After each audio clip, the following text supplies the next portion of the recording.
um, splash screen designs and all basic jobs. Welcome to Immature Designer. In this video, we will be seeing how I have used the concept of my earlier published video, which was on splash screen animation. In that, I have taught the basics of splash screen, and using the same concept, I have created a very pretty splash screen, which I'll be showing to you.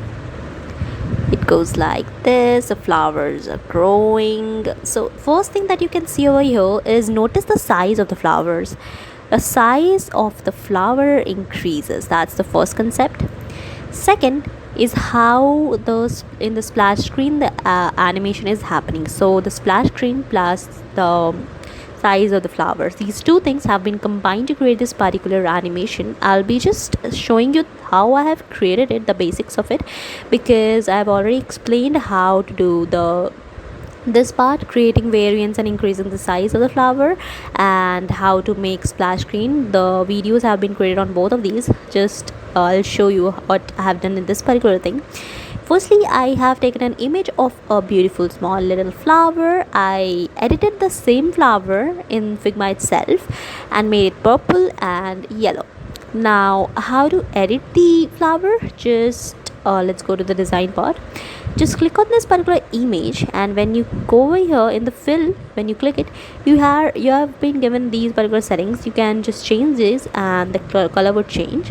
The second thing I did was that making the flower increase its size. How to do that? I have taken one flower, made a component of it, and then using the idea of variants, I have created 3 different variants of this flower. Similarly, I have done for this and this. So 3 variants which are in which the size of the flower increases, and then I have connected the variants in itself. I have connected the variants and made a prototype of it, that after delay of 500 milliseconds, the size of the smart animate and change it to a bigger size. So not only I have created variants, I have also connected the variants and made a prototype out of it in which its size increases.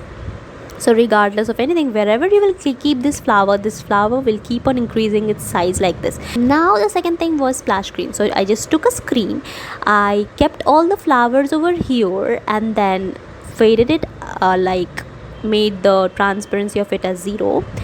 After that, in the second screen, I made the transparency as 100%, so now it becomes visible, and moved it up.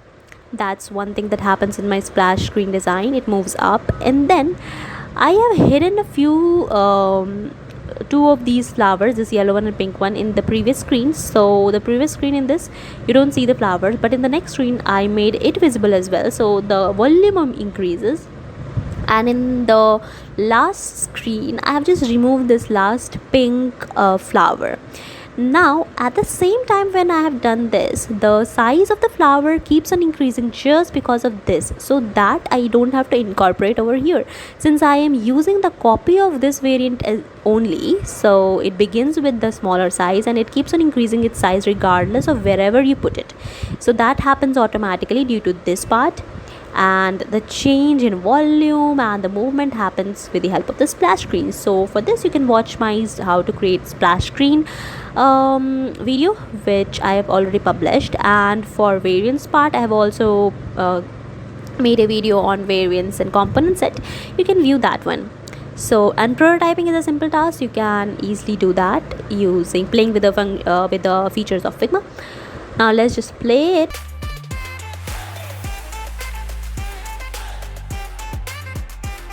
I hope this video helped you.